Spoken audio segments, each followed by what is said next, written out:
Hello team, welcome to another ATP Geopolitics video with myself, Jonathan MS Pearce. This is another live stream, but this one's a breaking news live where I felt I had to do this live because for many reasons, none of which are very interesting, but also this is incredibly important. This news should be the end of Donald Trump, Kash Patel, Pam Bondi.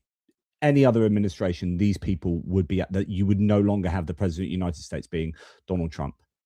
Like, it is that serious. However, in all reality, he's certainly going to attempt to brush this all off, but I don't know how you can. It is absolutely staggering, the information that's coming out. And I'm not going to talk about an awful lot of it. There's more stuff coming out to do with Mohammed bin Salman, Epstein's connections to airlines and signing documents, and his involvement with the American state as well. So there's a lot of stuff coming out. There appear to be two things going on here, which is one, the files that were dumped today appear to have some highly controversial things. And a second thing that's happened is that the files that were dumped on Friday that everyone was criticizing because they redacted everyone out, it turns out that if you go to the DOJ website and you copy the documents text from Adobe and paste them elsewhere, it takes out the redactions. In other words, like, the redactions are over the top, like black highlight, if you like, over the top of the text. But if you copy the text and paste it somewhere else, then it doesn't paste the highlight, and you can see exactly what's been redacted, which is then causing people to be incredibly interested in what those files have to say. So I think there's several things going on that I'm sure will cause many claims to emerge and all sorts of analysis. I'm not going to be able to touch on everything tonight in this stream, not least because it can't go on for too long, this stream. But let me just delve into some of the most pertinent details, and they are incredible. Right, okay, so where should we start? We're going to start with what the Department of Justice said this morning. The Department of Justice has officially released nearly 30,000 more pages of documents related to Jeffrey Epstein. Some of these documents contain untrue and sensationalist claims made against President Trump that were submitted to the FBI right before the 2020 election. To be clear, the claims are unfounded and false. And if they had a shred of credibility, they certainly would have been weaponized against President Trump already. Nevertheless, out of our commitment to the law and transparency, the DOJ is releasing these documents with the legally required protections for Epstein's victims. Now, that's a very, I don't know. It's damned if you do, damned if you don't. Like, if this is true, if they contain all sorts of falsehoods, then you would say this. But also, if there are loads of controversial claims in here that you want to evade from having to answer, then you would say something like this. There are so many Trump references in the overnight Epstein document, says Aaron Parnas, document dump, that the DOJ had to specifically mention it in its tweet this morning. They did not give the same warning for documents related to President Clinton or any other individual. So just Donald Trump.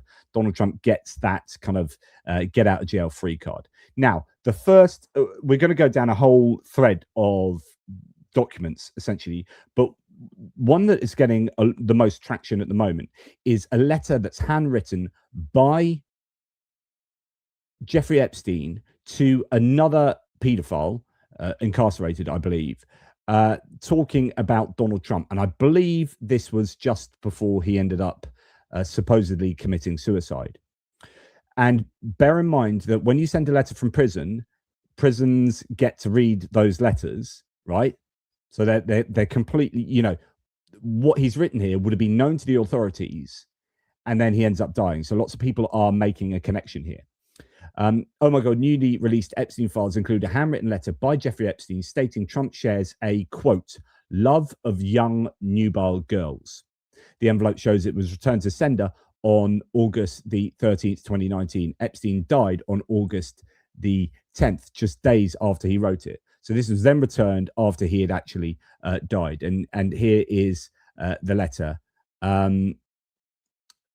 As you know by now, I've taken the short route home. Good luck. We share one thing, our love.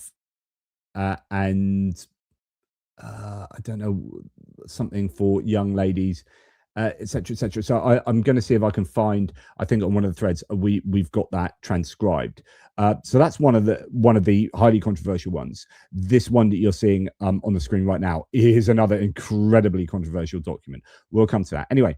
The Department of Justice has now come out and said the Department of Justice is currently looking into the validity of this alleged letter. Now, you would have thought they would have done this already. If this is in the files, right, they would have already had an answer for this. But now they're looking into the validity of it. But before they said these are all untrue, etc., etc.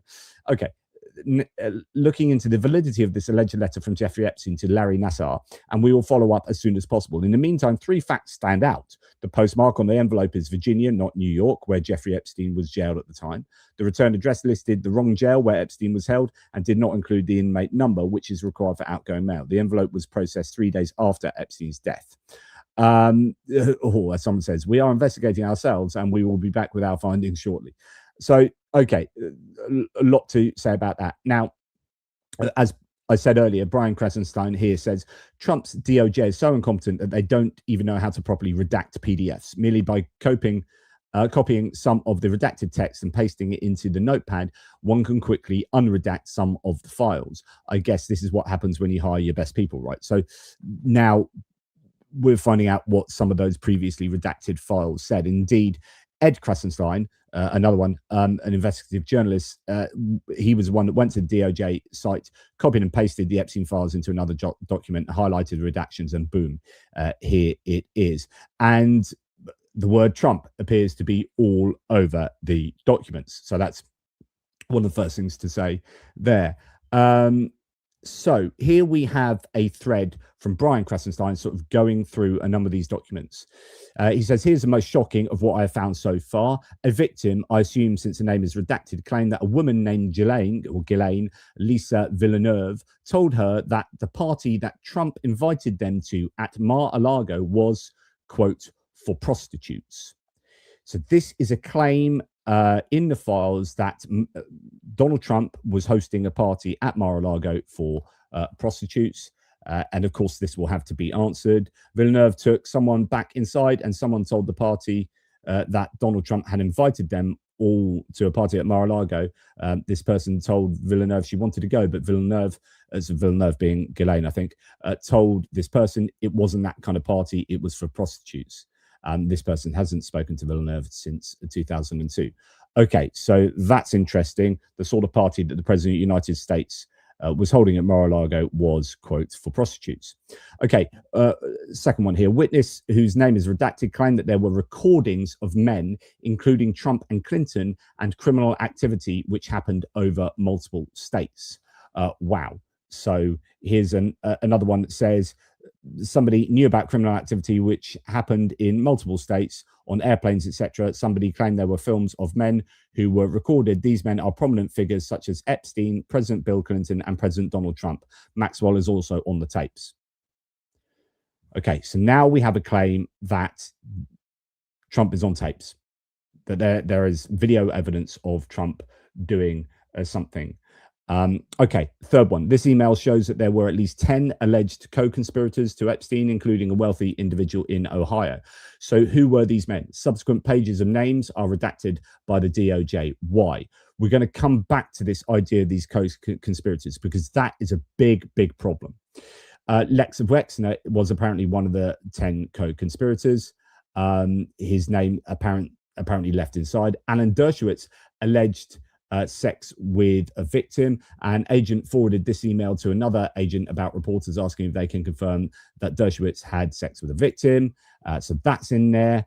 And why did they redact 2 images of men with women? This appears to be against the law. What are they hiding? So the point here is if they are redacting men with a woman, it's the assumption that men aren't victims. They should only be redacting victims. They should not be, why are you redacting this man, but not Bill Clinton? Okay, so that is a political decision. You should not be redacting any of the people involved in the crimes, right? So there is very much an issue there. Multiple more men were redacted from this latest drop of Epstein files this evening. He says, this is not what the law states and that the DOJ is supposed to be doing. So 3 more men redacted there. This one is crazy, and this is the letter we've already talked about. A letter allegedly from Epstein to convicted sex offender Larry Nassar in prison around the time that Epstein killed himself. Dear NN, here's a transcription. As you know by now, I've taken the short route home. Good luck. We shared one thing, our love and caring for young ladies at the hope they would reach their full potential. Our president shares our love of young nubile girls. So shares our love. So, you know, I'm a paedophile speaking to another paedophile, and I'm telling you that the president shares our love for these activities. Okay, highly controversial. When a young beauty walked it by, he loved to grab snatch being a slang for the vagina, whereas we ended up snatching grub in the mess halls of the system. Life is unfair. So that's obviously a reference to the hot mic incident, the Hollywood tapes. So there you go. Trump flew on Epstein's plane, as we see from this email, at least 8 times between 1993 and 1996, according to the Southern District of New York. Now, this is very important because he has outright denied this. Donald Trump has denied this, which means that Donald Trump is lying. Okay, there's no 2 ways about it. And this should be huge, huge news. We're going to return to that bit in a second. And allegations that Trump raped a girl and bragged about abusing girls in a limo. We're going to return to that one because that is huge. So anyway, just moving on, I want to go back to this one of a party for prostitutes. As this source says, well, this is interesting. Now, unredacted Epstein files reveal a troubling detail. Around Christmas 2000, Redacted attended an Epstein party where someone reportedly said, quote, Donald Trump invited them to a party at Mar-a-Lago. Redacted told Villeneuve she wanted to go, but Villeneuve warned her it wasn't that kind of party. It was for prostitutes. The timing is notable. Trump had just opened his modeling agency in 1999, and not long after, models began describing the reality behind the scenes. Quote, it was like a meat market, older men, VIP guests. We were there to be looked at. That's a former Trump model via Mother Jones, the media site. Former models being reported sent to private parties at Mar-a-Lago, Trump Tower, beauty pageant after parties, Atlantic City casino events, high roller private suites, and yacht parties and VIP fundraisers. These were not fashion events. These were social gatherings for powerful men, including Epstein and his associates. One former model told Mother Jones she attended a private Mar-a-Lago party at just 17 years old, where only 5 models were present among roughly 50 male VIP guests. Reports also indicate serious labor abuses. Foreign-born models were brought into the US illegally. Some lived in cramped apartments and were underpaid. Passports were sometimes held by the agency. A whistleblower revealed, quote, I was forced to lie on customs forms about why I was coming to the US. The agency quietly shut in 2017, just as questions about Epstein visas and labor abuse resurfaced, including Senator Boxer calling for a congressional investigation. So the question remains, is there a connection between Trump's modeling agency and trafficking women and underage girls, especially in the context of his own private parties? The new files certainly raise red flags. So that's something that you would think should be investigated. Yeah, it all seems connected, he says. The Trump administration attempted to redact information from the Epstein files that had nothing to do with protecting victims' identities.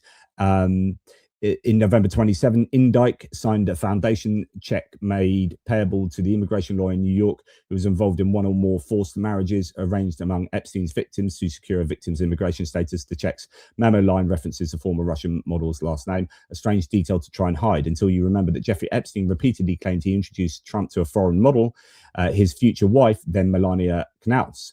Epstein also claimed the first time Trump had sex with her was aboard Epstein's private jet. And then in 2001, while living in New York, Melania Knauss obtained an EB-1 Einstein visa, a fast-track green card reserved for people with extraordinary ability. She later secured permanent US immigration status through marriage to Donald Trump. It's very interesting that the administration attempted to redact information involving immigration pathways that closely resemble those through which a sitting president's wife obtained her legal status. Is this a coincidence? Okay. Then we come on to probably the most controversial document here. Holy cow, Donald Trump raped an Epstein victim, according to an allegation in last night's release of the Trump DOJ Epstein files. This is why he tried to keep this stuff hidden. Okay, so Massive breaking news. Data set 8 of the Epstein files shows that a victim stated that Trump and Epstein raped her, and that a limo driver heard Trump in the back speaking to Jeffrey about, quote, abusing girls. The victim then committed suicide on January of 2000 after reporting the incident. Police don't believe it was suicide. Okay, so let's bear in mind all of these black marks are names that we don't know. So somebody asked somebody, I'm going to say somebody as a placeholder. Somebody asked somebody about his time driving a limousine for 2 years in the Dallas Fort Worth area. During somebody's time as a driver, he had met Donald Trump. Somebody noted he picked the president up in 1995 and took him to the DFW airport. Somebody reported some of the things President Trump had spoken about during the ride while on his cell phone were very concerning. Somebody reported he was, quote, a few seconds from pulling the limousine over on the median and within a few seconds of pulling him out of the car and hurting him due to some of the things he was saying. As caller chose not to. Somebody noted Trump continuously stated the name Jeffrey while on the phone and made references to, quote, abusing some girl. Somebody was unsure who he was talking to, nor who he was referencing. As somebody talked about his time meeting Donald Trump, somebody immediately, demeanor went, quote, stone cold, as somebody stated, quote, he raped me. Somebody said, what? As somebody replied, Donald J. Trump, and raped her along with Jeffrey Epstein. Somebody noted some girl with a funny name, quote, took me to a fancy hotel or building. That's how it happened. Okay, so we have reference to Trump speaking to Jeffrey, talking about really horrendous things that made the limo driver want to pull over and punch his lights out.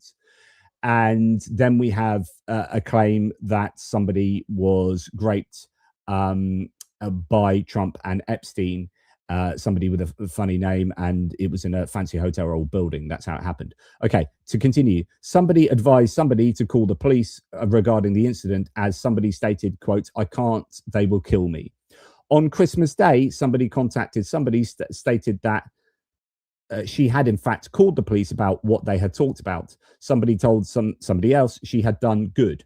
Somebody did not hear from somebody or someone until the 10th of January 2000. Somebody reached out to something stating something, or somebody was dead, and noted she was found with her head, quote, blown off in Kiefer, Oklahoma.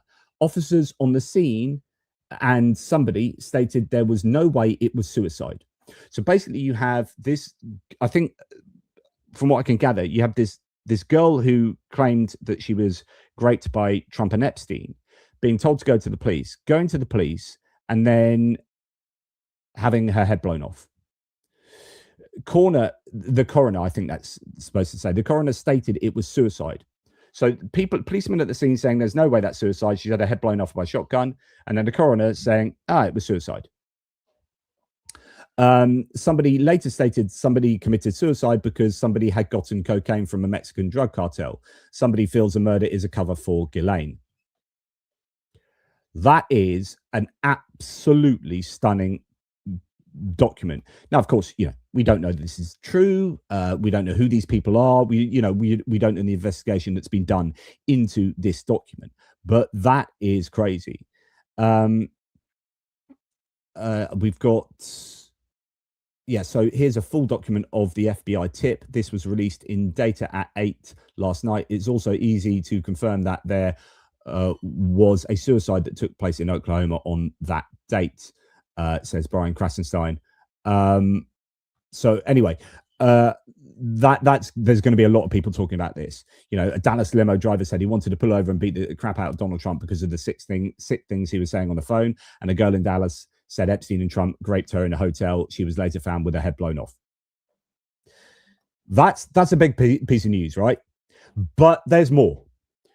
Holy crap, says Keith Edwards. More Epstein files were uploaded and accidentally leaked. In one email, an assistant U.S. attorney writes in 2020, quote, Donald Trump traveled on Epstein's private jet many more times than previously has been reported, including during the period we would expect to charge in a Maxwell case. Didn't want any of this to be a surprise down the road. So it's like, I don't want you to freak out about this down the road. So I'm telling you now, he was on a plane way more than people say he was on a plane, or that people think. Now, remember, Donald Trump has said this in public. This is what the Democrats do to their Republican opponent who is leading them by a lot in the polls. This is AI, and it is very dangerous for our country. Also, I was never on Epstein's plane or at his stupid island. Strong laws ought to be developed against AI. It will be a big and very dangerous problem in the future. So Donald Trump, back in, I guess, 2024, well, yeah, the 9th of January, 2024, stated that he was never on the Epstein plane, and that any claim that he is just AI. And yet it's in the files. And not only is it in the files, and we've got the flight manifests and whatnot, but you've got the claims from the attorney that actually it's happened way more than you might have thought. So that needs answering. Like, he is, it appears, demonstrably lying. But it's not just bad for Donald Trump. Of course, it's bad for the FBI. It's bad for the Attorney General. It's bad for Kash Patel, and it's bad for Pam Bondi. And I'm wondering why Dan Bongino, the deputy FBI leader, has just handed his resignation in and is essentially gone, because he knew this was coming. Adam Cochran here saying, with this morning's release, it's clear that FBI Director Kash Patel committed perjury before the House. He claimed there was no evidence Epstein trafficked minors to others. The FBI's own email points to at least 10 co-conspirators. And this, I said, is really important, this co-conspirator one, including 6 who they served in the first Epstein case in 2019. So you've got another document here. Of the 10 co-conspirators, 3 have been located in Florida and served grand jury subpoenas, 1 in Boston, 1 in New York City, and 1 in Connecticut. Were located and served. 4 of the 10 are outstanding, with attempts having been made. 1 is a wealthy businessman in Ohio. A lead is being sent to CV. The remaining 3 are currently out of pocket. Blah blah blah blah blah. So you do have co-conspirators, as according to this this email, FBI's own email. Absolutely incredible. Pam Bondi closed the Epstein files, saying there were, quote, they're saying, sorry, there were no co-conspirators and Epstein didn't traffic. So you've got Pam Bondi saying that in public, and you've got Kash Patel under oath, when he was being interviewed by Congress to see whether he was good for the job. This 2019 FBI email specifically mentions 10 co-conspirators. Other documents claim as many as 20. Even if you somehow think Trump is innocent, it's clear the FBI is protecting criminals. And here we have another source saying these do not appear to be the names of victims. These are co-conspirators, right? They should not be redacted. There is a list of at least 10 that we know they have. Of the 10, and then it goes into that email that I was just mentioning. It's against the law to redact these names. The Trump administration, the Department of Justice, has broken the law. We already knew this because of the pathetic attempt to release files on Friday. They already broke the law with those files in 5 different ways. If you go and listen to Mark Elias talk about this, he says there's 5 ways they've broken the law, and he sets them all out. I mean, this is absolutely crazy. The Epstein files were redacted on Adobe Acrobat, and there are lots of people have unredacted them, as mentioned already. Another mention of that one with the prostitutes here, saying, I don't know, you can go as far as to say that Trump ran a prostitution ring, but I guess the women that were called in there, if Epstein had anything to do with that, then that is a prostitution ring. That is some kind of trafficking. And as we heard, there are supposedly tapes, recordings of Donald Trump. Jeffrey Epstein had recordings of Donald Trump. Where are those recordings? Now, Mark Epstein, Jeffrey Epstein's brother, submitted an online tip to the FBI in 2023 saying his brother Jeffrey was murdered by Trump because he was about to name names. So in 2023, Mark Epstein tipped off the FBI that Trump was responsible for killing Jeffrey Epstein because he was about to name names. And now we have the letter from Jeffrey Epstein from prison, supposedly sent to another paedophile, naming a name, Donald Trump. And then just as he sent that, was murdered. A new batch of Epstein files shows a subpoena to Mar-a-Lago in the investigation of Ghislaine Maxwell. So this is a subpoena to Mar-a-Lago, to the Mar-a-Lago club. We command you that all and singular business and excuses being laid aside, you appear and attend before the United States District Court for the Southern District of New York. Blah, blah, blah, blah. So Mar-a-Lago subpoenaed there. And to remind, I think this one came out before, but I won't stop posting about this until people are aware of it, says Yoni Escola. Epstein emails prove that Epstein was helping Russia blackmail Trump, making him compromised by Russia.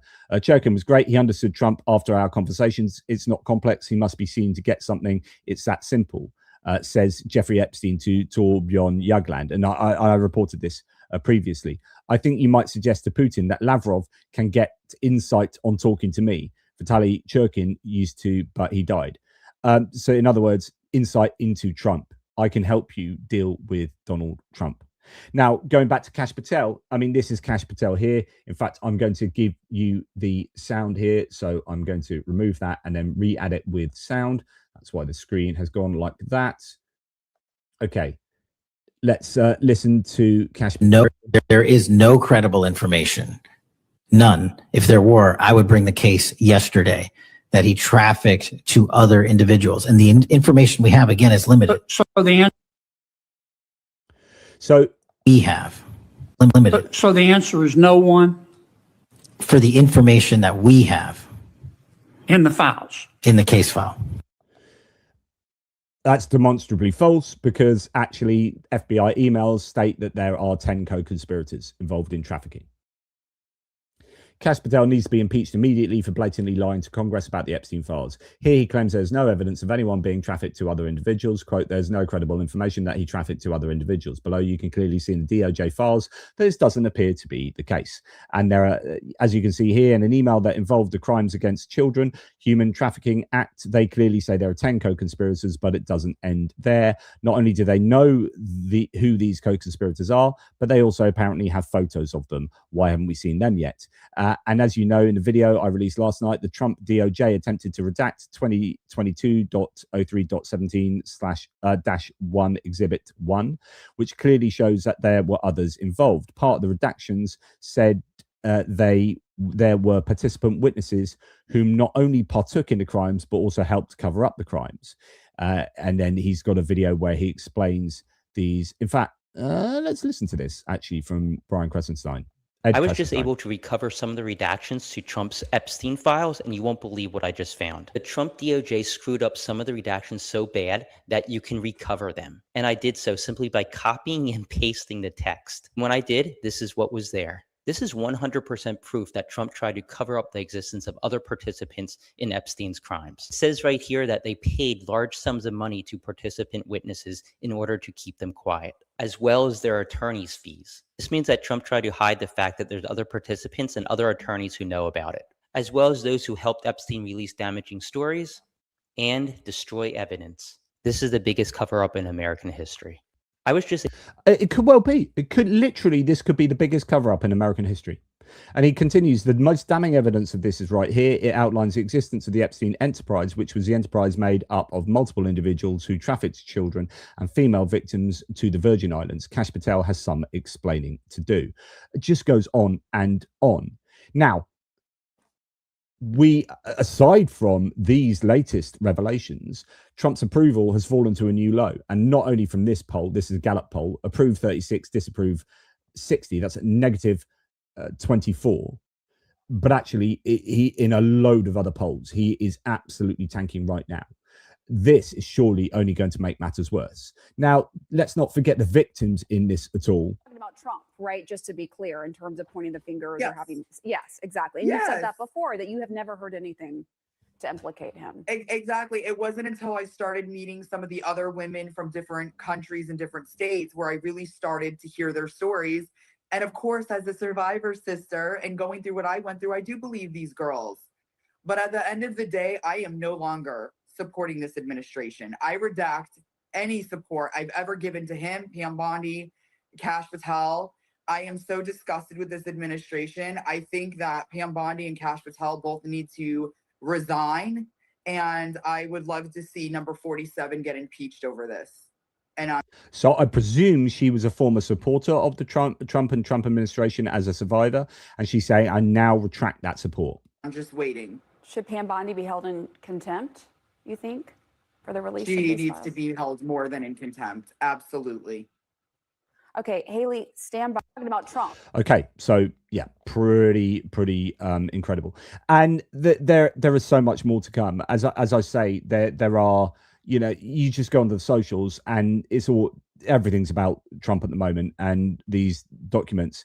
It's just you know, they're oh, Peter Thiel, Elon Musk mentioned on a sheet there on a scrap of paper. That's interesting. I wonder what that entails. But yeah, it's just there is so much to discuss here. And as I say, there are even claims about Jeffrey Epstein signing contracts to do with airlines, to do with the US government, and all sorts of things I haven't had time to look into, but it does go further than this. So I really do think that this should be the end of Donald Trump as president.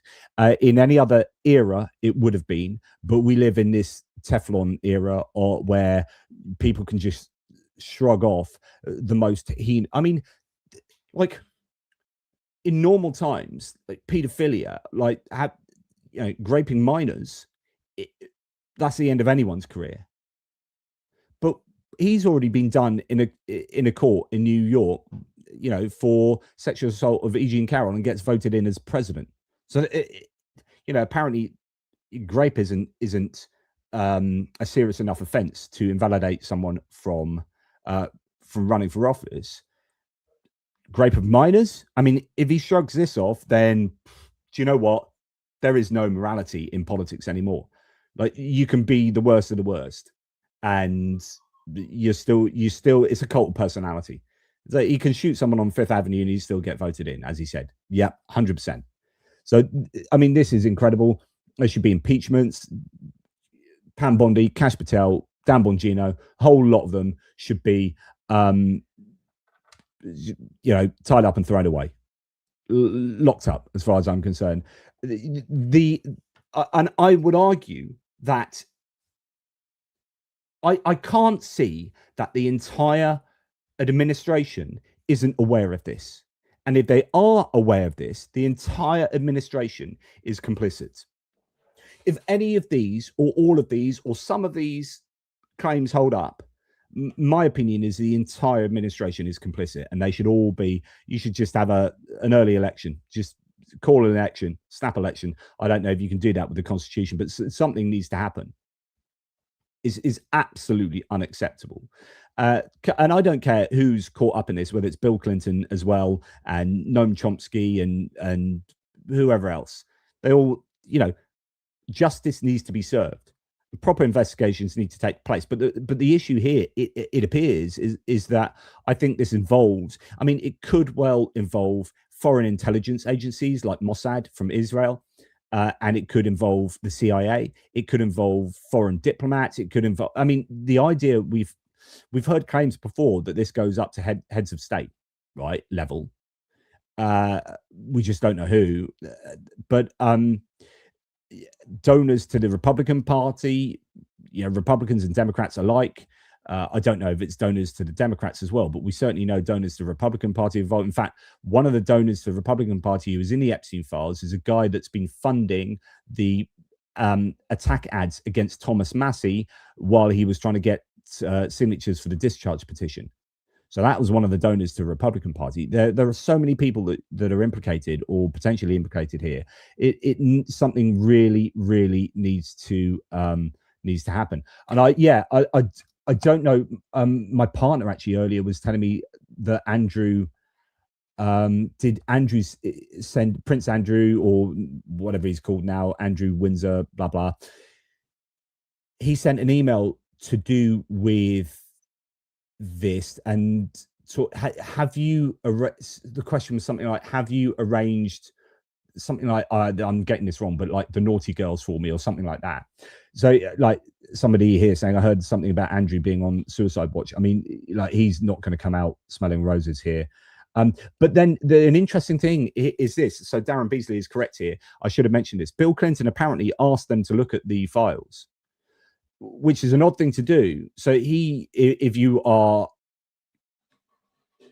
implicated in them and guilty of stuff to do with this, and say, yeah, you need to go and look at these files. So he might be like involved in this, but maybe not in the most dodgy of ways. Also, I don't know, but it's an interesting thing when he's asking people to look at the files. So yeah, I wonder whether there's going to be a tipping point where Trump supporters and Republican lawmakers are going to start overcoming their cognitive dissonance reduction, you know, which is where your brain does funky things to kind of get rid of the dissonance between your core belief that Trump's an amazing guy and the evidence that clearly shows he's not. And at the moment, people are managing to keep the core belief that Trump's an amazing guy and have that subsume the evidence that he's not an amazing guy, right? And he's involved in these horrific scandals. But surely at some point there's got to be a tipping point for at least many of these people, whereby the evidence is enough and that people's minds get changed, like the woman we just heard from. It's looking like that's happening to some degree, irrespective of these latest files, because his approval ratings are tanking, right? You're not going to get people back with these drops, right?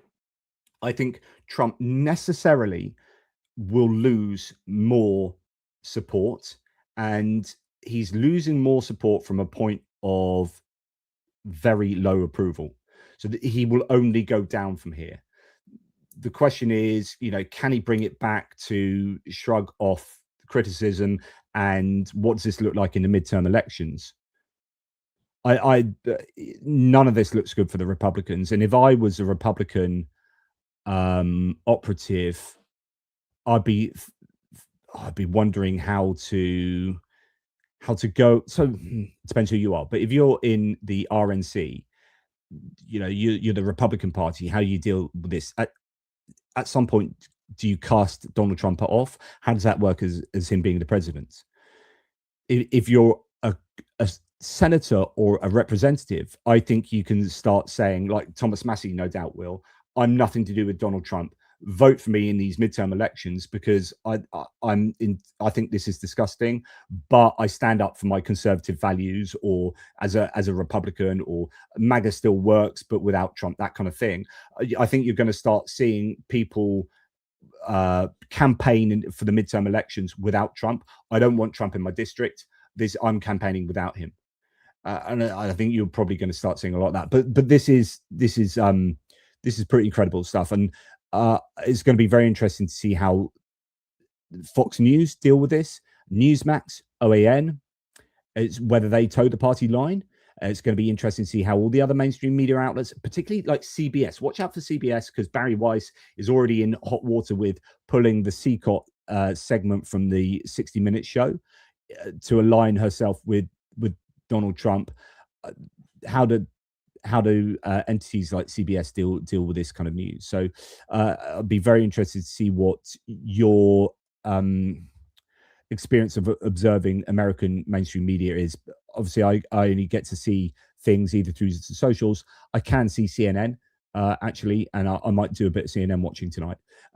Anyway, that's enough from me. Thank you so much for coming to get the news here from ATP Geopolitics. Remember, please subscribe to the channel if you haven't already done so, and you can keep up to date with all the news. I really do appreciate the kindness of people like Michael Vuchar, who's supporting the channel here with 5 ATP Geopolitics memberships. Thank you, Michael, and thank you to all of you in the live chat. Take care, and I will speak to you soon with any more updates pertaining to this. Toodle pips.